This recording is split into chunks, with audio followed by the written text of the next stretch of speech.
지금 제일 소위 말하는 개미들이 관심을 가지고 있는 또 주의 깊게 지켜보고 있는 게 국장이잖아요. 국장이 과연 장기적으로 어떻게 될 것이냐, 그리고 이 국장 살리려면은 어떤 뭐 방안들이 필요할 것이냐, 이런 얘기들이 나오고 있잖아요. 그래서 코리아 디스카운트 국내 증시의 저평가 어제 오늘 일이 아닙니다. 국장 탈출은 지능순이라는 말까지 나오고 있어요. 근데 지금 뭐 미장도 그렇게 상황이 녹록지는 않은데 국내 증시 투자 문화는 단타 위주라는 이런 트렌드까지, 선도 문화까지 생긴 상황입니다. 이 네. 어떻게 봐야 될까요? 네, 그렇습니다. 우리나라 주식시장이 단기 투자에 치중돼 있다는 문제점이 있습니다. 예, 맞아요. 근데 이게 굉장히 고질적인 문제고, 이런 것들이 어떤 순환을 일으키면서 결국에 계속 코리아 디스카운트로 갈 수밖에 없는 그런 상황에 놓여 있는데요. 탤런트 현영 씨가 재테크 잘하시기로 유명하시잖아요. 현영 씨가요? 예. 모르시나 봐요. 현영 씨도 단타인가요? 장긴 단타? 단타를 아주 단타를 잘 치신대요. 단타만 하신다는 그런 어. 원칙이 있으시더라고요. 예. 예전에 어떤 프로그램에서 자신의 재테크 원칙을 소개한 적이 있었는데, 이래서 뭐 역시 좀 투자를 잘하시나 이런 생각도 좀 들긴 하더라고요. 주식 투자에 대한 게 있었는데, 한국 주식은 원금에 10에서 15% 수익을 내면 그 어떤 경우에도 매도한다라는 원칙이 있다고 하시더라고요. 국장은 무조건 단타와 트레이딩으로만 대응한다라는 것이죠. 많은 투자자분들께서 그래 그게 맞다 고개를 끄덕이실 수도 있겠는데요. 하지만 또 이 명제를 깬 분도 딱 한 분 있습니다. 그래요? 누군가요? 이 명제를 깨고 대성공을 하신 분. 누구죠? 바로 주식농부 박영옥 스마트 인컴 회장님. 그분은 단타가 아니라 좀 뭐 여러 방면으로 네. 도전하고 계신 그런 건가요? 이분은 일단 한국 주식으로만 1,000억 원이 넘는 자산을 만드신 분이고요. 국장으로만? 오직 국내 주식으로만. 야, 대단하네요. 네. 이렇게 엄청난 자산을 만든 박영옥 스마트 인컴 회장님 같은 경우는 기업과 투자자는 동행 관계다. 동행하는 관계고, 특히 기업이 어려울 때 그 씨앗을 뿌리는 농부처럼 기업이 어려울 때 내 돈, 이 씨앗을 뿌려서 도와주고, 기업이 흥할 때 이 돈을 걷어들인다라는 원칙이 있으십니다. 투자 기간도 몇 년씩 좀 길게 가져가시고요. 예. 주로 좀 기업 가치 대비 저평가되어 있는 주식에 어려울 때 씨를 뿌려 놓으셨다가 그 기업이 흥할 때, 한 2배, 3배, 4배, 5배 이렇게 갈 때 네. 그때 걷어들이시는 그런 투자 스킬을 갖고 계십니다. 1990년대부터 투자를 하셔서 지금까지 한국 주식 투자로만 수천억 원대 자산가가 된 전설 같은 인물이죠. 이렇든 저렇든 국내 주식시장은 어쨌든 현재 저평가되어 있고 디스카운트를 받고 있는 실정이라고 보실 수가 있습니다. 예. 이재명 후보는 그 상법 개정을 가지고 5,000포인트 갈 수 있는 트리거다라고 그동안 좀 얘기를 해왔었는데요.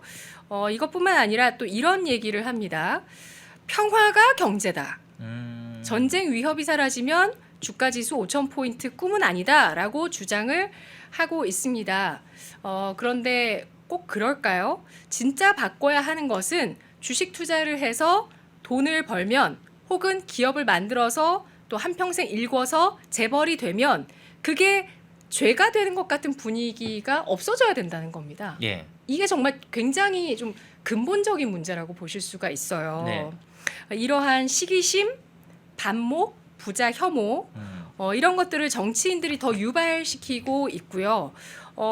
그렇기 때문에 많은 분들이 가만히 있어도 누가 좀 돈 좀 갖다 줬으면 하는 심리를 좀 갖게 되고, 이걸 이용하는 게 정치인이고요. 또 이걸 이용하는 게 주식 투자판에서 여러분의 돈을 노리는 사기꾼들이 아닐까라는 생각을 하는데요. 우리나라는 주식이나 기업으로 돈을 벌면, 그러니까 뭐 기업가, 투자자, 근데 엄청난 돈을 벌었다. 근데 그게 죄인 것처럼 되어 있습니다. 왜 죄라고 얘기를 하냐면 예. 또 엄청난 세금을 물리게 되거든요. 네네네. 그러니까 징벌적 과세라고 예. 볼 수 있을 만큼의 과중한 좀 세금을 물게 됩니다. 이렇게 되다 보니까 주식시장이 내려간다고 보실 수가 있는데요.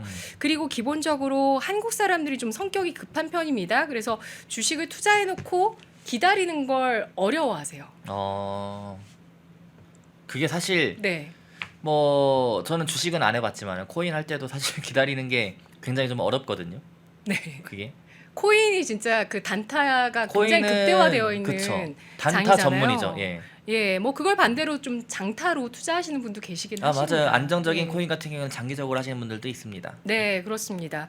그래서 이런 좀 뭐랄까요, 좀 성격이 급한 이런 것들이 또 좋은 효과가 있을 수도 있지만 네. 투자는 좀 진득하게 해야 된다라는 관점에서 봤을 때는 이게 참 좀 어려운 속성, 어떤 특성이라고 보실 수가 있는데요. 예. 코리아 디스카운트를 없애려면 오너들이 주가를 올리고 싶게 만들어야 합니다.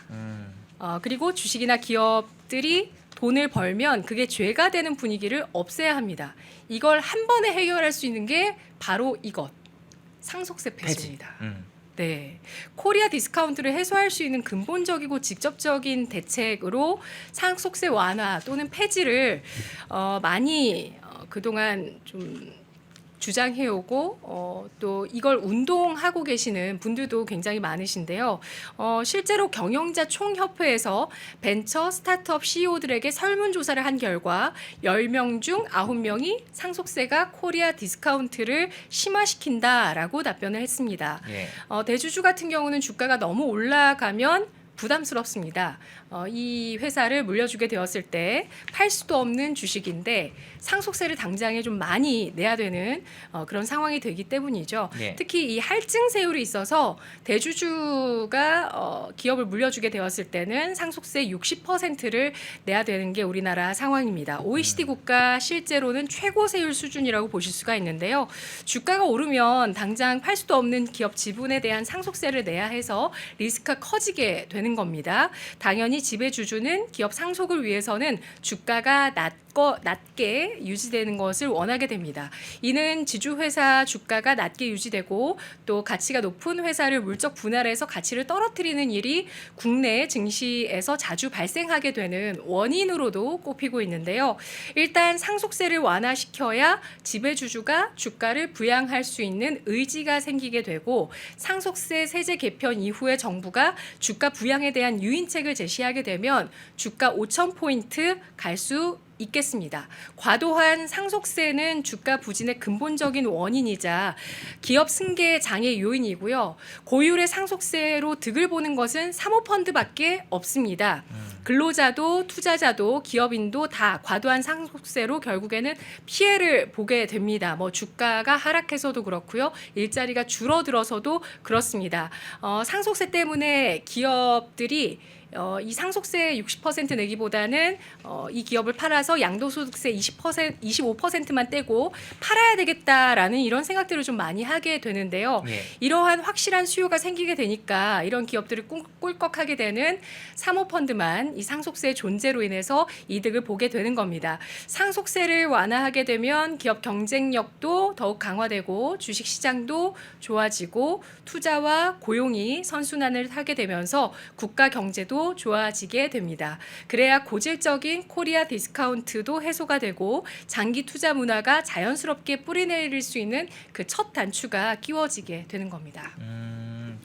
자, 사실 그렇다면은 미국과는 다르게 뭐 국장, 미장, 제가 앞서서 미장이 요즘에는 좀 네. 뭐 혼란을 겪고 있다라고 말씀을 드렸지만 어쨌든 미장 같은 경우에는 장기 투자가 가능한, 장투가 가능한 종목으로 국내에서 많이 평가를 받고 있잖아요. 미장과 다르게 국장이 이렇게 장투에 있어서 불리한 이유들, 아까 상속세 부분도 얘기를 해주셨는데 네. 빼놓을 수 없는 것이 바로 분위기입니다. 네. 우리나라랑 미국의 분위기를 살펴보면 우리나라는 국장은 장투가 안 돼라는 이런 선입견이라 해야 되나요? 네. 이런 게 있고 반면에 미국 같은 경우는 안전한 자산 부풀리기는 역시 미장이지 이런 것들이 있잖아요. 그런 네. 분위기가 이 분위기의 차이는 어디서 좀 나온 것일까요? 어떻게 보실까요? 네, 이런 어떤 투자 문화의 차이 때문에 우리가 겪고 있는 부작용에 대해서 설명을 드릴까 하는데요. 그 부작용은 결국에 우리가 모두 나이 들었을 때 노후를 위협받을 가능성이 크다는 것입니다. 국장이 안 되면서 미국장으로 자금이 많이 빠지고 상속세 때문에 실제로 해외로 이민 가려는 사람들도 늘어나고 있습니다. 이것은 국부 유출이라고 보실 수가 있죠. 이렇게 나라 안에 돈이 빠져나가게 되면 우리나라가 가난해질 수밖에 없습니다.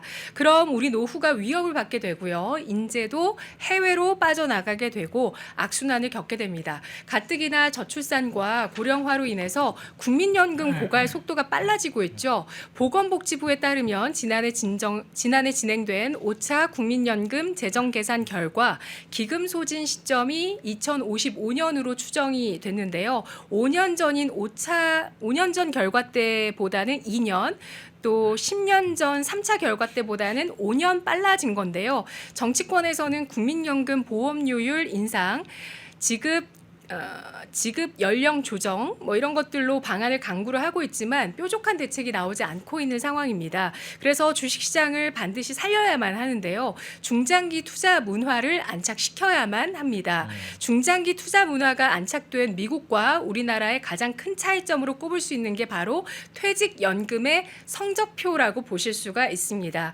우리나라는 그 퇴직연금이 2004년에 처음 도입됐는데 20년이 지났지만 아직까지 퇴직연금은 낮은 운용 수익률, 높은 일시금 수령 비율, 잦은 중도 인출 등으로 효용성이 떨어지고 있습니다. 하지만 미국을 중심으로 전 세계에서는 퇴직연금만으로도 안정적인 노후를 확보하는 곳이 많이 있습니다. 국제보험협회 연맹에 따르면 미국의 전체 연금의 소득 대체율은 81%나 된다고 합니다. 우리나라의 소득 대체율은 47%, 그리고 OECD 평균이 58%인데 이를 훌쩍 뛰어넘는 좋은 수치가 미국에서 나오고 있는 것이죠. 소득 대체율이란 연금 가입 기간의 평균 소득과 비교해서 은퇴 이후에 받게 되는 연금액의 비율을 말합니다. 소득 대체율이 80%를 넘게 되면 사실상 이 노후 보장에 큰 지장이 없는 수준이죠. 예. 네. 그러니까 내가 은퇴하고 난 이후에 은퇴하기 전 받던 금액의 80% 정도는 보충이 된다라는 뜻이기 때문에 예. 충분히 은퇴 이후에 편안하고 안정적인 삶을 살 수가 있는 겁니다.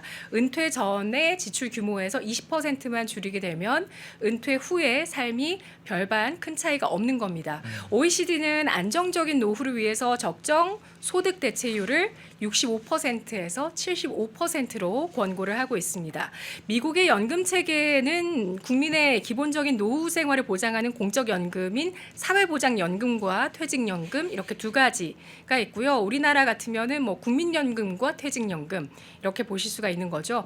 미국의 퇴직연금은 401k인데 이것이 미국의 높은 소득 대체율에 큰 영향을 끼친 제도라고 합니다. 401k는 미국 증시의 안정적인 중장기 투자 관점의 자금으로 주식시장 상승을 뒷받침해 주기도 하는데요. 2000년대에 퇴직연금이 국내에 처음 도입됐을 때도 이 미국의 401k처럼 우리나라도 새로운 주식 수요가 나타났다. 그런데 이것은 퇴직연금이기 때문에 좀 중장기적인 자금이 될 것이고 이것이 빅뱅을 일으킬 것이다 라면서 주식시장에 대해서 좀 기대하는 그런 분석들이 나왔었는데요. 하지만 2000년대 사상 처음 2000포인트 시대를 열고 나서 우리 지수는 어떻습니까? 20년 가까이 지났지만 거의 제자리 수준.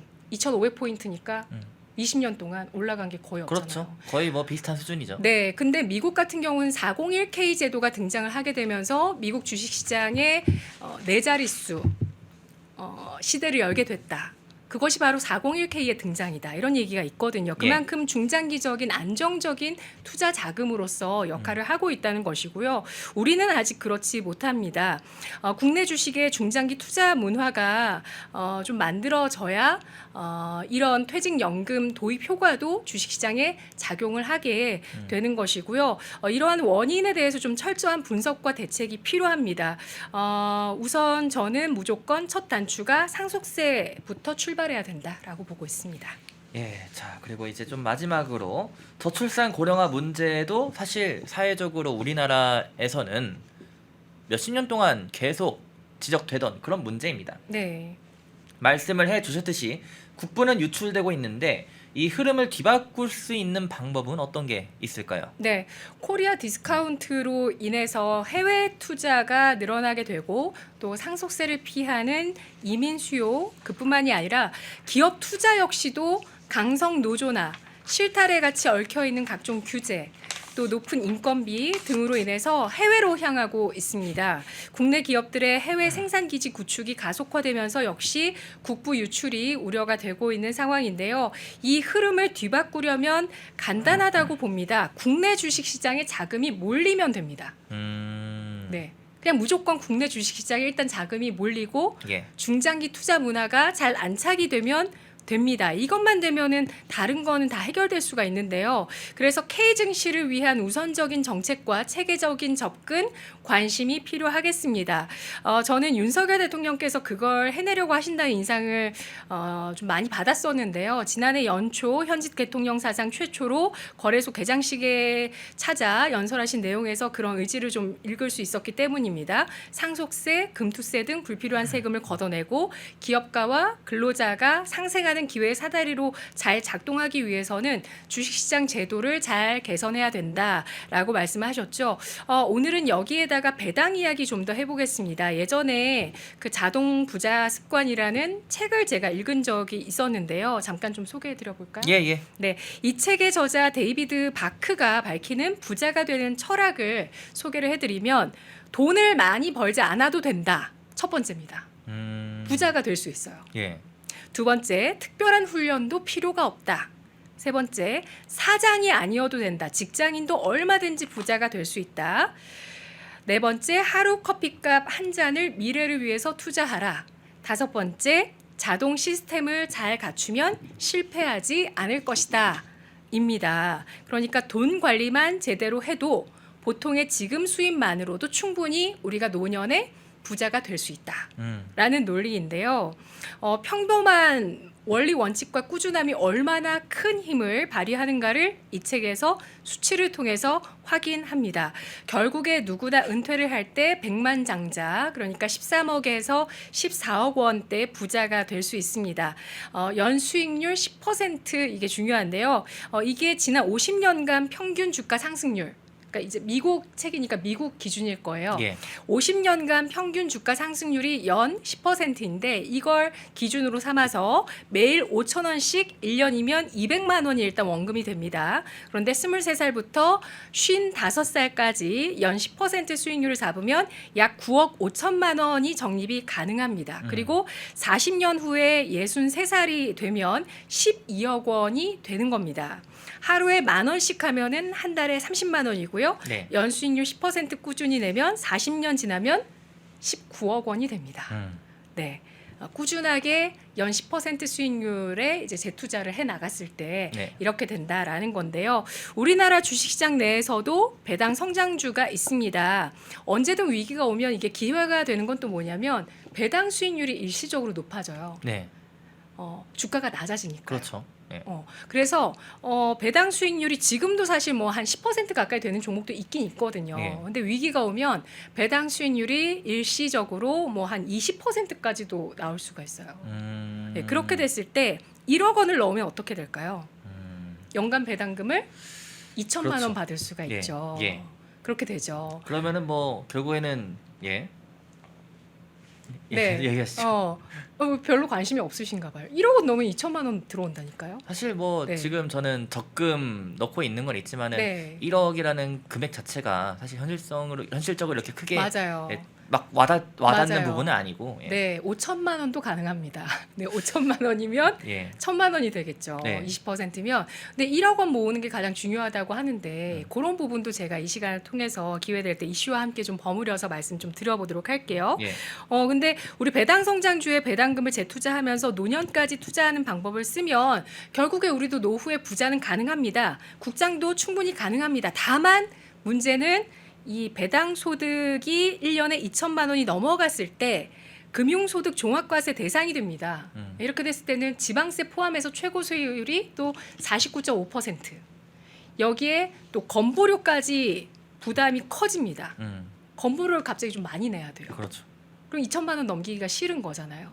이것이 중장기 투자를 하고 싶지 않게끔 하는 원인이 됩니다. 그래서 사람들이 단기를 찾아다닐 수밖에 없는 이유. 그렇습니다.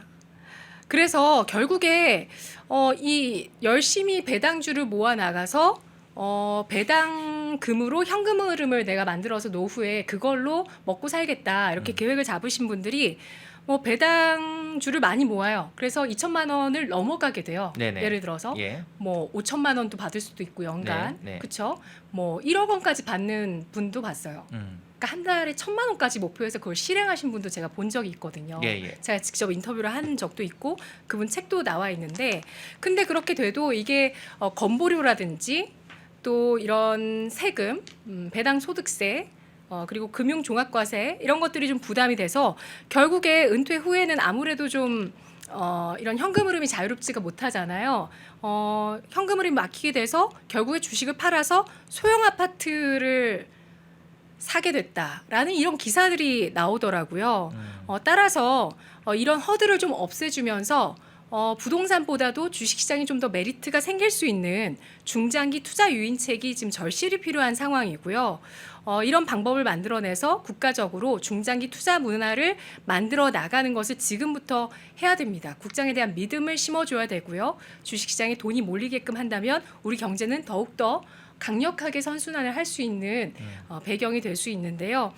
김문수 국민의힘 후보가 배당소득세 폐지 공약을 내걸었습니다. 국민 자산 증식을 위해서 이런 배당소득세의 문제점을 인식을 하고 폐지를 하겠다라는 공약을 내놓았으니까요. 이런 내용들도 잘 살펴보시면 좋겠습니다.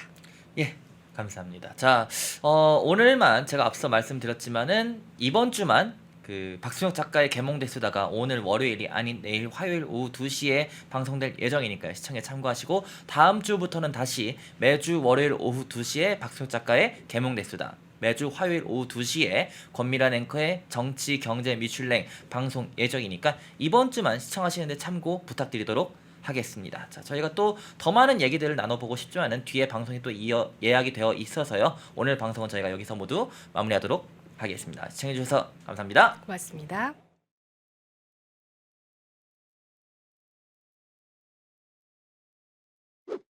구독, 좋아요.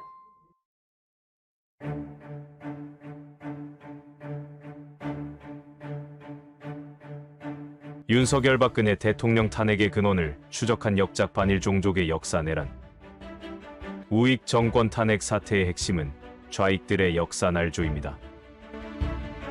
저들의 역사 내란을 평정해야 대한민국이 살아납니다. 이영훈 교수와 반일 종족주의 저자들이 좌익들의 역사 날조의 실상을 낱낱이 파헤쳤습니다. 애국 시민 여러분, 이 책을 통해 역사 내란 세력의 실체를 깨닫고 대한민국을 구합시다. 반일 종족 척결운동에 나섭시다. 펜앤마이크에서 추천하는 영상도 보고 가세요. 다른 영상도 즐기시려면 구독 버튼을 꼭 눌러주세요.